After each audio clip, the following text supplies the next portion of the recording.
what I did, and I love to tell people to do, is I started writing down what I did every day. I've heard You can this. do this in Yeah. 15-minute increments, or you can do it by the hour, however specific you want to get. But I really started documenting, not just in my head, documenting what I was doing.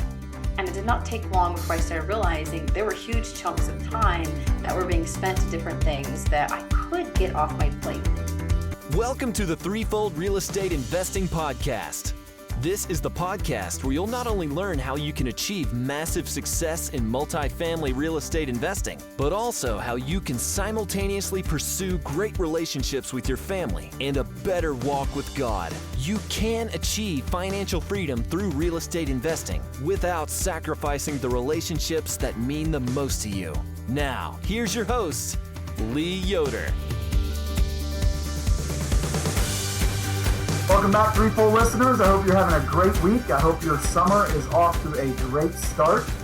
We've got another great guest for you today. Valerie Shirah is joining me, actually from North Carolina today, but she is an Ohioan, just moving from up in Northeast Ohio, so close to where we are here in Southwest Ohio.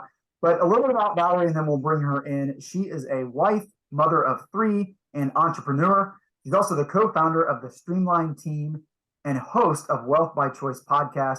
When her husband was diagnosed with Parkinson's disease at the age of 35, she realized that they would not be able to depend solely on his W-2 income. At that time, she was a stay-at-home mom, homeschooling three kids, and had no prior experience in real estate or building businesses.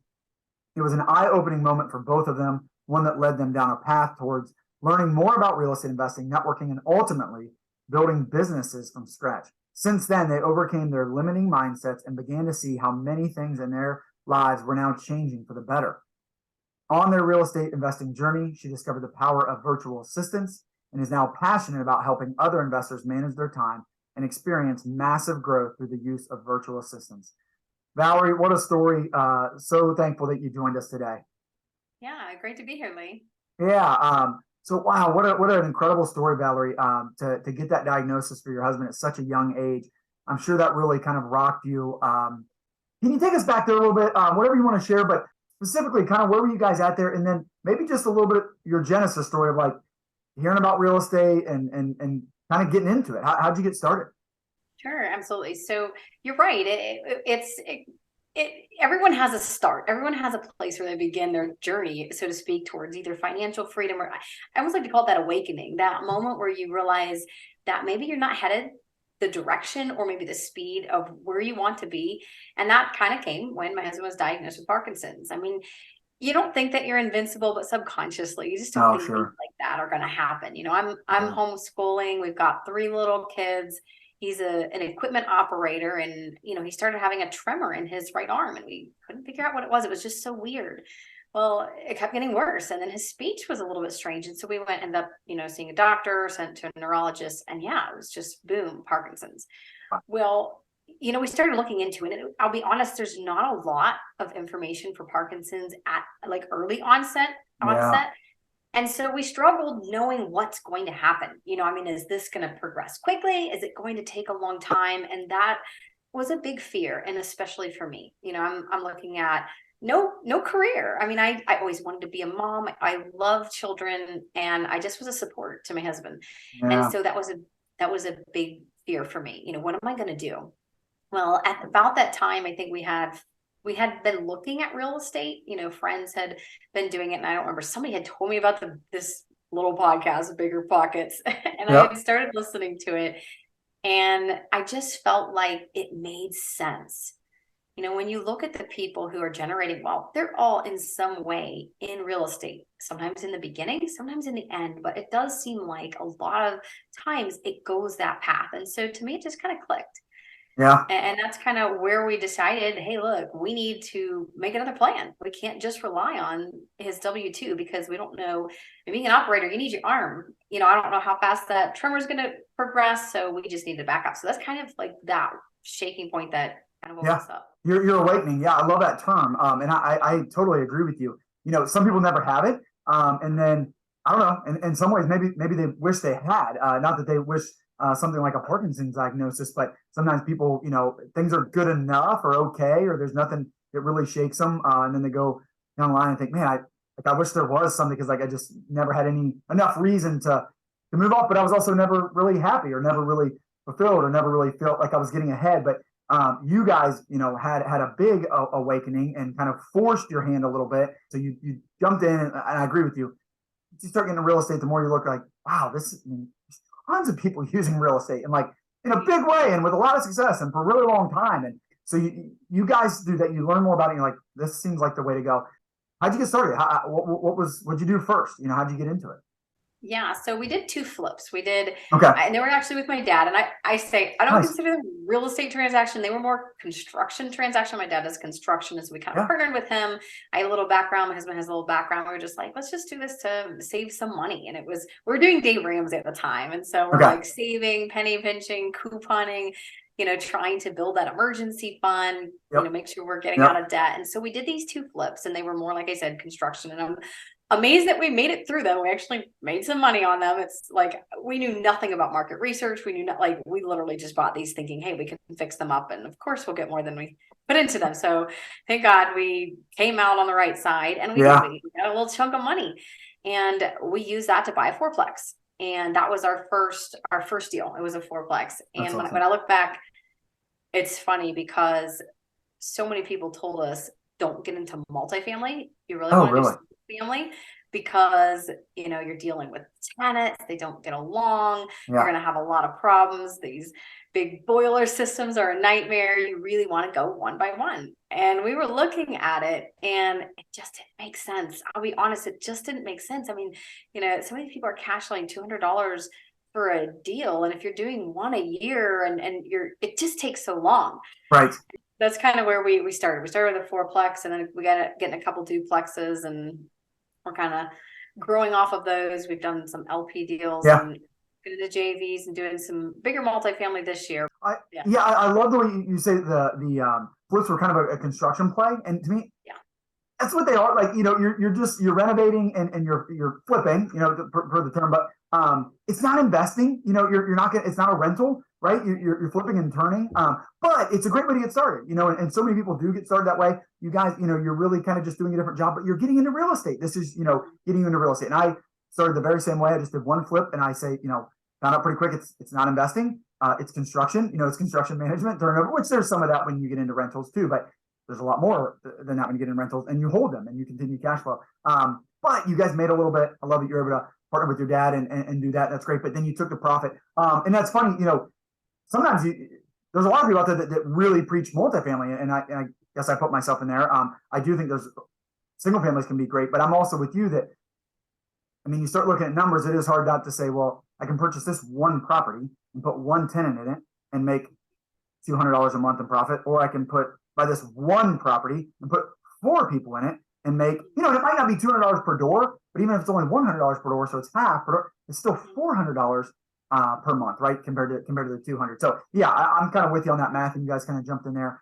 As you guys started to get more into this, I'm guessing that 4 unit was kind of that big proof of concept moment for you guys, where you kind of said, wow, this works. Help me out with the mindset there. This works. Okay, if we got more of these, where would we be? And let's do this. Is that kind of what happened for you? Yeah, and I'll be honest, we had 2 big mindset hurdles to cross. Number 1, debt. And then number 2, partnerships. Those were the biggest blocks. And we didn't realize it. You don't know that you have a block when you're blocked. You're blocked. Yeah. And so, when we started looking into it, a lot of people said, you don't want to take off that. You want to pay everything off. Well, that just doesn't make sense in real estate. No. You're not going to be cash for these properties. And so, even to this day, people are like, even family members, hey, everybody I know who goes deep in debt like you guys, they go bankrupt. And so you always have that in the back of your mind, and it's fear. Sure. And, we had to kind of come from the Dave Ramsey and kind of transitioned into the Robert Kiyosaki philosophy, where we realize the difference between good debt and bad debt, and we're educated in what we're getting debt on. And so that was a transition, and it took time. And then the other one was partnerships. We were told many times, you don't partner, you do everything your own. And so that's why we kind of took one mindset shift at a time. And the first was debt. We got the 4-plex, got a couple duplexes, and we were like, okay, we've got to handle this. We see how this works. We understand that. We're feeling a little more comfortable with the idea of debt. Now we're ready to tackle partnerships. And that's when we were actually looking for real estate partners and starting to network more and meet people. And At the time, we actually did like short-term rentals or like midterm rentals with the Okay. fourplex and the duplexes, and we're doing like traveling nurses, medical students, trying to really maximize that cash flow coming in just from those few smaller properties. And it was going really well, but it is a lot of work. I mean, you've got a job. You're not just putting money in passively. I mean, that's a completely different ball game, For when sure. you're doing that. And so Yep. I was overwhelmed. I talked to my husband, and I think the one day I came and I said, look, I can't do this. I'm trying to homeschool. I'm trying to cook. I'm trying to do the laundry. I'm doing all these things, and these guests are messaging me. I'm stressed out about light bulbs and a dirty, floor, whatever, whatever. Yep. It would start to really stress me. And so somebody had told us about virtual assistants. And so that's when we got a virtual assistant. And so she helped take a lot of the burdens that I was carrying off and allowed us to continue to scale and be able to go to that next level where we're ready to take on something else, because you really do maximize your time. And if you're managing, it does not take long before you're kind of maxed out. And that's kind of what we got with just 3 properties doing short-term rentals. Yeah. So one thing I want to go back on, Valerie, because even as early as you were talking about single families, and some people say, oh, you got to do single families. And then you kind of, it made me think of it again when you talk about debt, like, oh, don't go into debt. Well, you can do that. You can buy a single family house every year or two. But like you said, you're not going to scale very fast. But for some people, if they really like their job and they're just trying to, build up a nest egg for retirement, that can be a great way to go. You can buy a house every year or two with, if you're making a lot of income, you could even pay it off. And gosh, in 20 or 30 years, if you've got 10, 12, 15 houses paid off and they're renting, oh my goodness, that's a fantastic retirement. So great, but that is not what you guys were looking for, right? You're looking, and like you said, with these midterm rentals, you're looking to maximize cash flow and quickly. And so you're looking to scale quickly. And so if you want to do that, just buying a single family home every year or two, that's not going to get you there. Not taking on debt, that's not going to get you there. You're going to need some debt. And, unless you're, inherit some family money, just using your own money is not going to get you there. You can't scale. You can't build a portfolio using just your own money, not taking on debt, and just buying single family homes. So, somebody like you, and I think most of us are in this position where we have limited funds, we have limited time, we have limited resources, and we want to scale, in 5 to 7 years at least. We don't want to wait 20 to 30 years. So that's why you guys are trying to scale. And so then you get to this another part where you have scaled a little bit. You've got a quad and some duplexes, but you're doing the midterm rentals, which, if people have ever had any experience with a short-term rental, way more work than if you just put somebody in for a year. I mean, you're still actively managed, but a lot different when people are turning over every few days. You're kind of in between that, but still a lot of work. And so now you're realizing if you want to scale even more, you're going to need to get some help. So you need capital to be able to scale. You also sometimes need man hours, woman hours to get all the work done. How about in your head though, Valerie, because that's going to cost money. So somebody else in that position where they've got a 4-unit, a couple duplexes, kind of like you had a similar portfolio, and maybe it's a little bit different, but they're realizing, all right, to get to that next step, I'm going to need some help, but I don't have enough cash flow to do that. How did you overcome that? How did you make that work to be able to afford a virtual assistant, which maybe, correct me if I'm wrong, maybe made you take a step back in the amount of cash flow you're realizing, but then allowed you to take a big step forward? Can you talk through that a little bit? Oh yeah, absolutely. And it doesn't just step you back financially, it steps you back time-wise too, because you have to train them. And I did not realize that at the time. And so what I did, I put an ad out. Yeah, I've never personally hired somebody. My dad has a construction business. So I mean, I got to see a lot of this, but I didn't personally hire and do all that. So I'm trying that for the first time, getting hundreds of applications, really overwhelmed. But when it comes down to your why, it really drives you. We had a why that we didn't have a choice. We have to figure this out. It wasn't like it'd be nice if we have some extra income. No, we need it because we don't know how long his job's going to last. And so when you don't have a choice, you push through a lot more than if you're just kind of doing it out of either fun or just as an extra. Yeah, so, sure. We get a virtual assistant, and I just kind of picked one. She had no experience in real estate, no experience with short-term rentals, no experience with anything that I hired her for, honestly. But we stuck through it. I liked her. I felt like she had a good personality, and I felt like we really worked well together. Good. Yeah. So I just trained her. I would show her what we would do, and we'd go through it. And as as I progressed, her tasks really started to progress and to change. And so I would call her the jack of all trades, where she would just take on one thing, kind of get on, and specifically, she would be like setting up my guest messaging, getting all that automated, because I didn't even have that automated. Like the welcome messages, I'm like typing them out every time. I knew nothing, literally nothing. And so I would watch, like I see these things like, hey, you should do this. And I'd send the YouTube video to her, and she's like, and I was like, hey, can you do this to my account? And so she would do that. She'd start setting this up. She made guest book for my for our medical students coming through the area. And so I had her doing a lot of stuff like that, and it really helped. But I got to the point where I was like, okay, I mean, I had hired her full time because I had heard that was better. That's literally the only reason.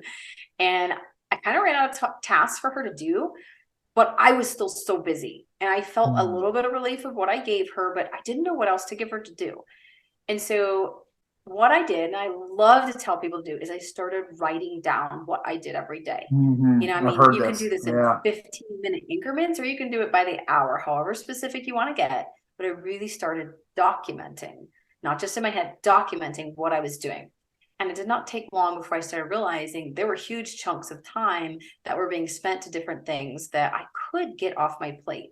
And one of them was grading my kids' schoolwork. And the one evening I said to my husband, if I could get Nicole, the VA, if I could get her to grade my kids, the kids' school, that would take so much off my plate. And he's like, how in the world did you do that? And I was like, I don't know, but there's got to be a way.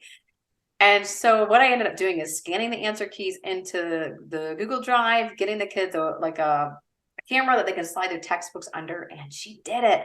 When they were done with school, they'd come slide it under the camera. She would go through it with them. If there were any areas that they really did not do well, she would notify me, and I would go over that with them later. And that was just like the biggest change for me. And it was outside of work.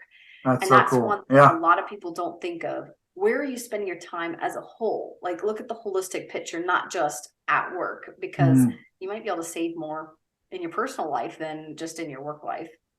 That is amazing. Yeah, I love it. I think really pertains to us. And I'm just thinking my wife the whole time you're talking about this, and she's got really good intuition too. So I would definitely have her pick out the virtual assistant and not me, because I think kind of like you, like she just finds like, I really like this girl. I know she's going to work well with us, and then and stick with it.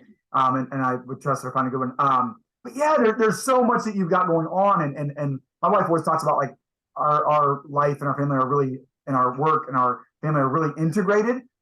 So there's so much overlap, and for her, in order for her to work in the business, like she's got to have the homeschool and the kids stuff done first. And so, if you can have virtual assistant do some of the homeschool stuff, it just means you get to work in the business more, because there's only so many hours in a day. So it's really cool. And I think even people that don't homeschool and maybe don't have the kind of integrated lives that we do, Valerie, there's probably still something else. And as you're talking about the virtual assistant, you did say it does take some time to train. So I think that's big. And so maybe a little bit about that. How long was that? What was the process like? I guess another thing I'm thinking of, Valerie, is like, why not just get somebody, why not just get a neighbor or put an Indeed ad out? How is this better? The cost maybe, and how much time it took you to train, stuff like that. Yeah. So when I started, I did not know how to train a virtual assistant. And so it was a lot of trial and error. So it took us several months to really get the ball rolling, for me to discover what tasks were most beneficial, and to just start forming some type of operating system, something for us to go off of. And I think about that time, when we started getting better, and I felt like we started having synergy. We started really getting somewhere. I started feeling that relief. It was probably about 2 or 3 months down the road. Yeah. And it does not have to be that long, though. I mean, it's going to take, at least, depending on the tasks you have, it's going to take a little bit of time. It could be a month or so. But, I'm trying to think, maybe 6 months down the road, we were networking, wanting to find some partners for real estate. And I met our partner now with the virtual assistant agency, but Alex Tam. We got a network about properties, and all we talked about was virtual assistants. He had, at the time, I think 8 virtual assistants. Wow. And I was getting ready to hire my second full-time. And so we just talked about that. And I said, Alex, I really think that more people would use virtual assistants if the system was easier, and if there was training and support for the client, for the person hiring the VA, because I just feel like a lot of agencies match them up and dump them. It's like, here, you're on your own, have fun. Yeah. But there's so much that you can learn. And one of the biggest things is every time I have a meeting with them, they just know they'll record the meeting.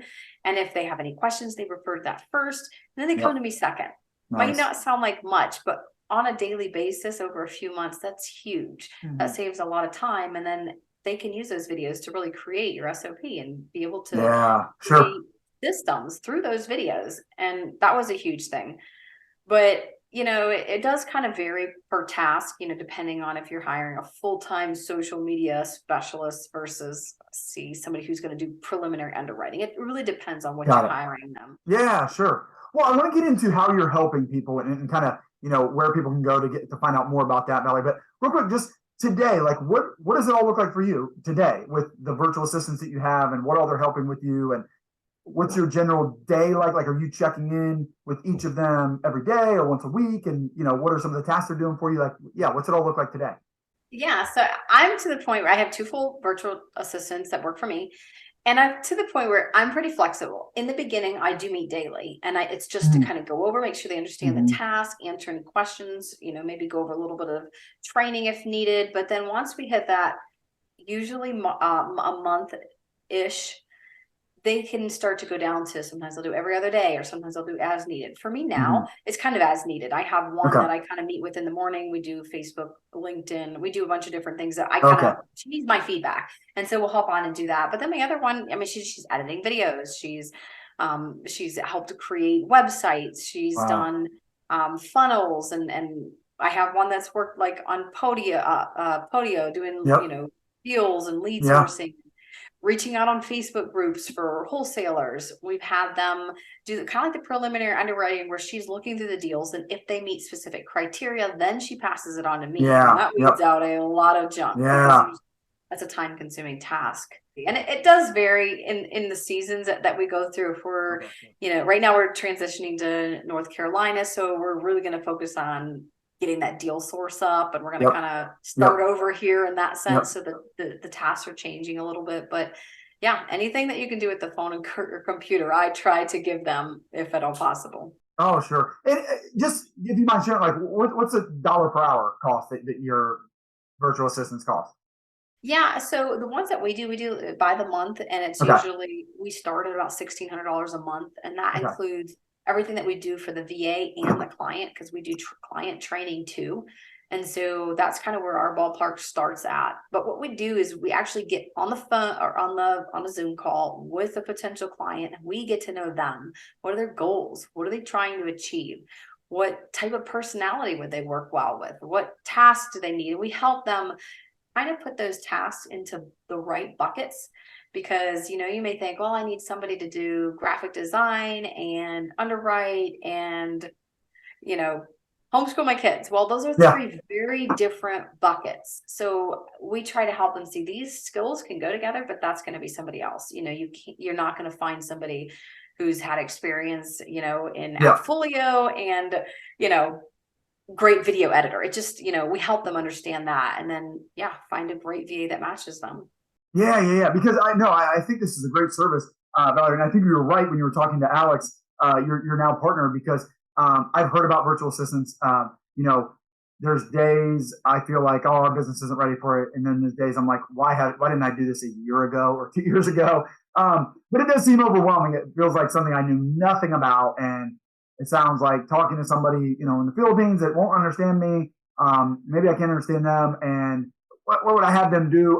Just having somebody, just like anything, come alongside somebody like you that's already done it, in the same space, a lot of the same tasks. I mean, maybe my real estate business is a little bit different than yours, but a lot of the same stuff. So I can come alongside you with teaming up with you, like a set price to go get me that virtual assistant, but then do all the help, and you're finding them and linking up with me based on what I need, and you kind of get me up and running with my virtual assistants. Yeah, for sure. And we do a lot of ongoing support. Sometimes you get going, you're like, how am I supposed to do this? What am I supposed to do this? And we have a course that we've created that we give our clients they can refer to with questions, and we're always there. We hop on calls and try and walk through and help strategize if needed.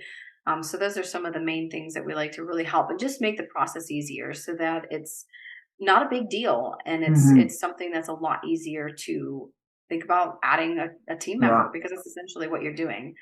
I would imagine from your clients, you hear all the time, Valerie, I wish I would have done this a year ago. Do you get that all the time? Yeah, my partner says if you think you need a VA, you probably needed one 6 months ago, and it is true. It's something you kind of put off. Sure. But I think one of the biggest problems that I see, I'm just going to throw this out there because so many people struggle with it, is giving their VA feedback. That's one of the things that a lot of people come to us and they've had problems with getting a virtual assistant or it didn't work out. And the biggest thing, one of the things that we'll ask is, was that VA receiving feedback? If you didn't like the content they're creating, did you tell them why? Did you explain or provide, social media accounts that you like so that they can see the difference? And a lot of times it's like, well, no, not really. And it's like, well, they can't read your mind. They have no idea. Yeah, and so that's point. If somebody takes something away today, it's that feedback loop is crucial with VAs. And they need that. They need that to be able to grow and get to know you better. Yeah. Now, where can people go if they're interested in this or saying, okay, yep, I think I'm one of those people that needs a virtual assistant? Where's the best place for them to go to connect with you, find out more about this? Sure. Our website is thestreamlineteam.com. Okay. My email, Valerie@thestreamlineteam.com. So, Great. Okay. We'll put both of those in the show notes. This is really helpful. I think this is something a lot of people, real estate and elsewhere, need, but most of our my listeners all, real estate. So really good stuff, Valerie. I appreciate that. I'd like to transition a little bit to questions I ask every guest. What would you say is the key ingredient to being a successful real estate investor? And maybe you're just going to say, grab a virtual assistant, but what would you say is that key ingredient? It would be the who. And even if it's not a VA, it's who. Who are you going to partner with? Who are you going to go through this journey with? Who can you outsource or even partner up? Like you said, maybe you need lawn care. Maybe you need somebody to come in and do your dishes. But find that who, because that makes all the difference in your ability to scale and your speed to scale. Yeah, really. I'm sure you've read Who Not How by Dan Sullivan. Yeah, love that book. Yeah, I need to do more of that. It's so good, such a good ingredient. Well, let me flip that question on its head a little bit. Just outside of real estate in your life, I know obviously family's really important to you. You've got the kids, your homeschool, your family's very integrated. You've got a drive because you've got a strong why. What's a key ingredient, or maybe some that make sure you're having success outside of real estate while pursuing that success in real estate? But what are some things you're doing to make sure you keep your priorities straight and you're making the main thing while you're so busy with all that you've got going on? Yeah, I would say one of the things would be time management for me, planning those times with family, planning your goals for the year. I don't know if you've read the book, The One Thing, but one of the things that I love from that book is they talk about planning your vacation or planning that time to plan. And that has really helped me. It's really stuck with me because, we're believers. We are involved in church and missions. And those are things that we've put in our life strategically, because if you don't, life happens and you just go through it and you don't prioritize. And so that to me would be the big thing. Look at that time. If it's not on the calendar, it's probably not important to you. And that would probably be the biggest thing for me anyways.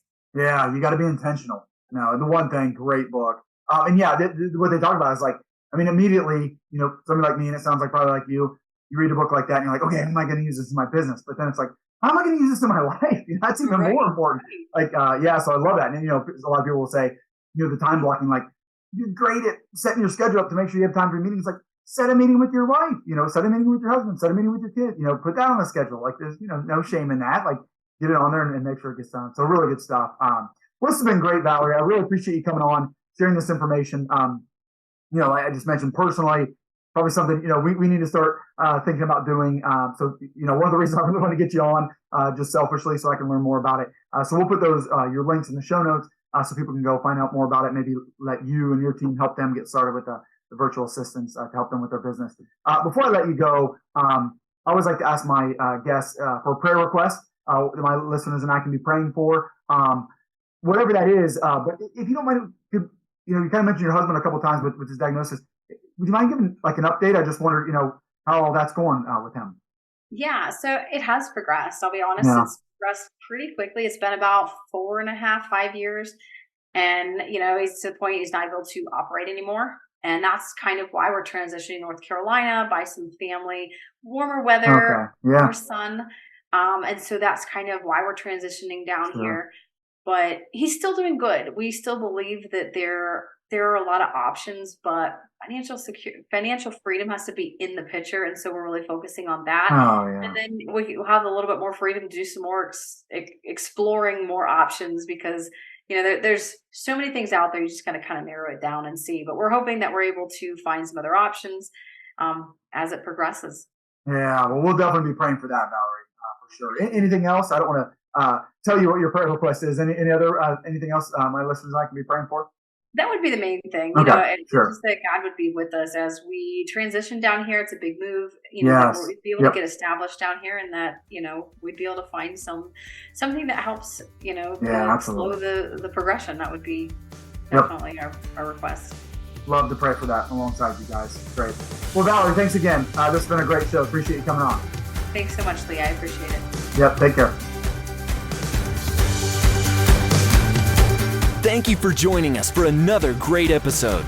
I hope you'll take action on what you've learned today. If you enjoyed today's show, please consider leaving Lee a 5-star rating and review. And check him out on threefoldrei.com. Until next time, 1 Timothy 6:17.